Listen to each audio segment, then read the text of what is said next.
तो my dear friends, ऑन्टरशिप subject का एक क्वेश्चन कर लेते हैं। ये आप ऑन्टरप्रेन्योरशिप मैनेजमेंट में क्वेश्चन पढ़ा होगा, बिजनेस में पढ़ा होगा आपने, या फिर ऑन्टरप्रेन्योरशिप डेवलपमेंट मैनेजमेंट, ऐसे बहुत सब्जेक्ट्स है। तो क्वेश्चन देख लेते हैं।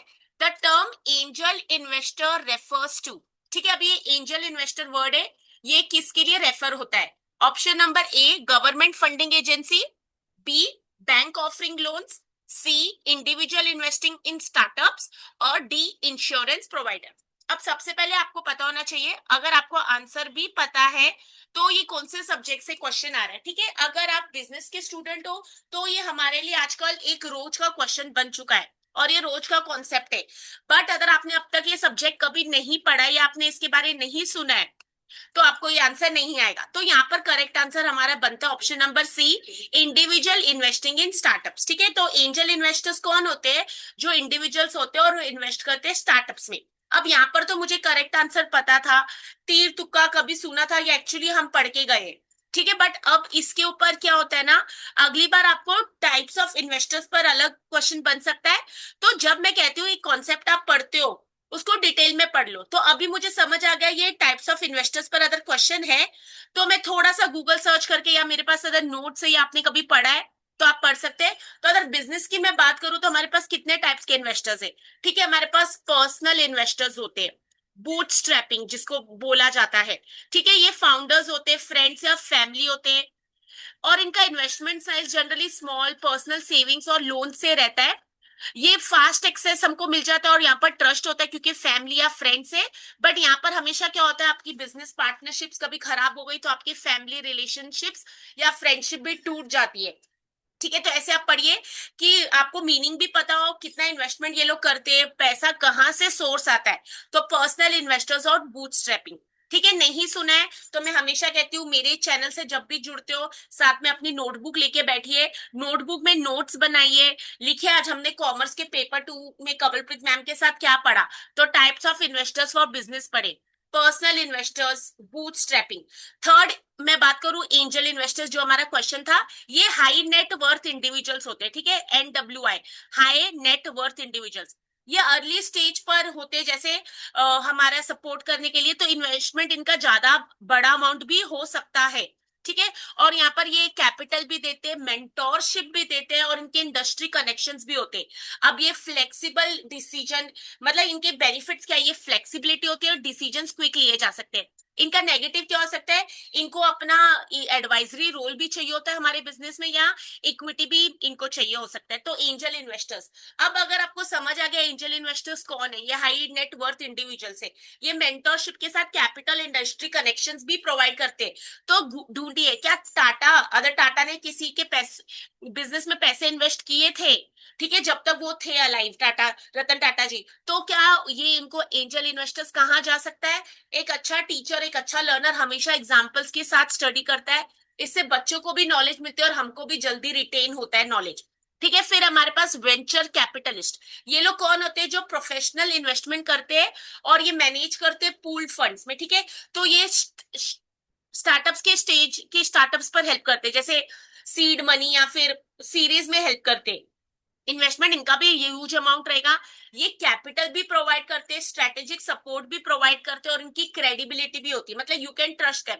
तो वेंचर कैपिटलिस्ट प्रोफेशनल से, ठीक है, ग्रोथ स्टेज में सीड कैपिटल की तरह भी हेल्प करते हैं, कैपिटल भी प्रोवाइड करते हैं, स्ट्रेटेजिक सपोर्ट, क्रेडिबिलिटी भी होती है। ठीक है, यहाँ पर हमको लार्ज फंडिंग मिल जाती है, access access to large funding. But इनका नेगेटिव क्या हो सकता है, इनको हमारे कंट्रोल चाहिए हो सकता है बिजनेस का, या इनको हमसे हाई एक्सपेक्टेशंस होती है। फिर होते हैं हमारे पास प्राइवेट इक्विटी फर्म्स। ये कौन होते हैं? जो इन्वेस्टमेंट फर्म्स होते हैं जो फोकस करते हैं मैच्योर और अंडर वैल्यूड बिजनेस पर। ठीक है, तो प्राइवेट इक्विटी फर्म्स कौन सी, इनको पीई भी बोला जाता है, मैच्योर और अंडर वैल्यूड बिजनेस को ये सपोर्ट करते हैं। ठीक है, और ये कौन से स्टेज पर हेल्प करते हैं? जब बिजनेस जैसे स्टैब्लिश हो चुका है बट उनको रीस्ट्रक्चर होना है, या बिजनेस को अभी एग्जिट करने की सोच रहा है, या इनको अपने को एक्सपांशन करना है, ये मिलियंस टू बिलियंस भी सपोर्ट कर सकते हैं। इनका हमें फायदा क्या होता है? इनके पास एक्सपर्टीज होती है और ये हमको हेल्प करते हैं। और इनका नेगेटिव क्या हो सकता है? ये मेजोरिटी कंट्रोल ले सकते हैं और कभी कभी फुल ओनरशिप भी ले सकते हैं। ठीक है, तो ये अंडर वैल्यूड या मैच्योर बिजनेस को सपोर्ट कर रहे हैं जब उनके पास ऑप्शन जैसे नहीं होते। ठीक है, फिर है हमारे पास इंक्यूबेटर्स और एक्सीलरेटर्स। अब हर कॉलेज में आजकल इंक्यूबेशन सेल होता है, many of the colleges invite speakers, तो कॉम्पिटिशन्स होते हैं। तो ये क्या इंक्यूबेटर्स और एक्सेलरेटर्स, ये प्रोग्राम्स होते हैं जो ऑफर करते हैं अर्ली सपोर्ट, मेंटोरशिप, या ये स्मॉल फंडिंग भी देते हैं। ठीक है, तो ये मेंटोरशिप भी दे रहे हैं आपको, सपोर्ट भी कर रहे हैं, स्मॉल फंडिंग, और ये आइडिया से लेके एंड तक भी आपको सपोर्ट कर सकते हैं। इनका इन्वेस्टमेंट अक्सर बहुत ज्यादा नहीं होता है, बट ठीक है। और इनका फायदा हमको क्या मिलता है कि हमको इनकी मेंटोरशिप मिलती है, ये हमारे साथ को वर्किंग करते हैं, इनकी नेटवर्किंग स्ट्रांग होती है। ठीक है, ये बट इनकी चैलेंजेस क्या होते हैं, ये कॉम्पिटिटिव मतलब बहुत रहता है, और यहाँ पर हमारे पास हमेशा लिमिटेड टाइम होता है। ठीक है, तो इंक्यूबेटर्स और एक्सेलरेटर्स। फिर होते कॉर्पोरेट इन्वेस्टर्स, जिनको हम स्ट्रेटेजिक इन्वेस्टर्स भी बोलते हैं। ठीक है, ये लार्ज कंपनीज होती है जो स्टार्टअप्स में इंटरेस्ट लेते हैं। ये लोग हर स्टेज पर हेल्प कर सकते हैं। इनका हमको फायदा क्या होता है, ये स्ट्रेटेजिक पार्टनरशिप्स देते हैं, डिस्ट्रीब्यूशन रिसोर्सेज के लिए सपोर्ट करते हैं। और जब आप किसी ऐसे लोगों के साथ जुड़ जाते हो जिनको नॉलेज है, तो हमारी सिनर्जी भी बढ़ जाती है। यहाँ पर क्या नुकसान हो सकता है, इंडिपेंडेंस लिमिट हो सकती है, या तो ये हमें आगे जाके एक्वायर भी कर सकते हैं। तो ये लोग कौन होते हैं, कॉर्पोरेट इन्वेस्टर्स और स्ट्रेटेजिक इन्वेस्टर्स। फिर है हमारे पास क्राउड फंडिंग इन्वेस्टर्स। ठीक है, अभी क्राउड फंडिंग इन्वेस्टर्स कौन से होते हैं, जैसे क्राउड फंडिंग नाम से समझ आ रहा है, ये पब्लिक इंडिविजुअल्स होते हैं और ऑनलाइन प्लेटफॉर्म्स। ठीक है, अगर आपने नाम सुना है सीड इन्वेस्ट की तरह, ये अर्ली स्टेज पर भी हेल्प करते हैं। Small contribution from many people, जैसे आता है ना किसी का ऑपरेशन होने वाला आता है, व्हाट्सएप पर मैसेज आता है कि इनके पास फंड्स नहीं, आप हेल्प करो, तो that is also crowd funding. So they are collecting money, small amount of money but from a huge number of people. तो 100 रुपए भी आप लोगों से ह्यूज नंबर से कलेक्ट करोगे तो पैसा तो बढ़ जाएगा। ये इनको रिवॉर्ड बेस्ड होता है, इक्विटी बेस्ड हो सकते हैं। इनका फायदा क्या होता है, मार्केट वैलिडेशन के साथ कैपिटल भी मिलता है। और इनका नुकसान क्या हो सकता है, requires marketing and not necessity that people are going to contribute. Okay, तो क्राउड फंडिंग इन्वेस्टर्स। फिर हमारे पास गवर्नमेंट ग्रांट्स भी होते हैं, डेवलपमेंट फंड्स भी होते हैं। ये गवर्नमेंट और पब्लिक सेक्टर बॉडीज है, ये इनोवेशन फोकस्ड होते हैं, इनिशियल लेवल पर हेल्प करते हैं। ठीक है, और इनके यहाँ पर नो ओनरशिप रहती, मतलब लॉस ऐसा कुछ। और it is good for research and development. ये प्रोसेस हो सकता है गवर्नमेंट का है तो परमिशंस लगे तो स्लो हो सकता है, या तो यहाँ पर स्ट्रिक्ट एलिजिबिलिटी चेकिंग की होगी, रिपोर्टिंग फॉर्मेलिटीज ये सब हो सकते हैं। ठीक है, तो याद रखिए जब भी बिजनेस स्टार्ट हो रहा है कि हमारा कौन से स्टेज पर है, हमारा इन्वेस्टमेंट साइज क्या होगा, ओनरशिप का रिस्क हो सकता है कोई हमसे हमारा बिजनेस ले जाए, और वो हमको क्या वैल्यू प्रोवाइड कर रहे हैं।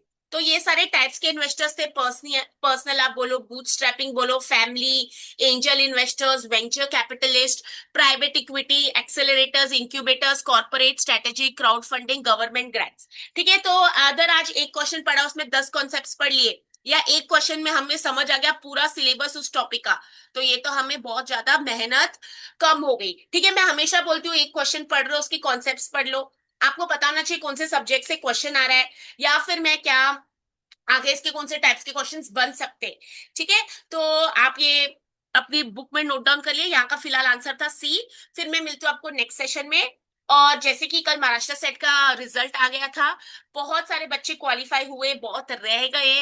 तो याद रखिए नेट हम वापस आएगा अभी दिसंबर में। तो अगर आज अगस्त एंड हो रहा है तो हमारे पास सितंबर, अक्टूबर, नवंबर, मैं हमेशा बोलती हूँ रिवीजन के लिए भी टाइम रखिए। तो मैं अप्रोक्सीमेटली बोलूंगी आपके पास आप कितने दिन पढ़ पाओगे 4 महीनों में, उसका एनालाइज करिए। रिवीजन अगर आप थोड़े मार्क्स से रह गए हो तो आपको सिर्फ रिवीजन और एमसीक्यू सॉल्व करने की जरूरत है। अगर आप पहली बार स्टार्ट करो तो आप जरूर मेरी स्टार्टिंग की वीडियोस जिसमें मैंने एक्सप्लेन किया प्लेलिस्ट में फ्रीक्वेंटली आस्क्ड क्वेश्चंस, वो देखिए। उसमें मैंने आपके क्वेश्चंस आंसर किए कि कैसे टाइम मैनेज करना है, कितने मार्क्स का पेपर है, यूजीसी नेट करके क्या फायदा होता है, या फिर हम इसके बारे कैसे और जान सकते हैं, कौन सी बुक स्टडी मटेरियल रेफर कीजिए। ठीक है, और अगर आपको मेरी वीडियोस पसंद आ रही है तो अपने फ्रेंड्स के साथ भी शेयर लाइक कर दीजिए और सब्सक्राइब कर दीजिए। और मैं हमेशा बोलती हूँ एमसीक्यू सॉल्व करना बहुत जरूरी है। आप मेरे चैनल पर आओगे तो मैंने एमसीक्यूज के साथ आपको कॉन्सेप्ट्स पढ़ाए। ओके, तो फिर पढ़ते रहिए और मुझसे अपनी खुशी शेयर कीजिए। मैं बहुत सारे कैंडिडेट्स का मुझे मैसेज आ गया है, और अगर आपने अभी तक नहीं भेजा है तो आप भी मुझे मैसेज शेयर कर दीजिए। फिर मैं मिलती हूँ आपको नेक्स्ट सेशन में। Till that take care, all the best, may you all qualify.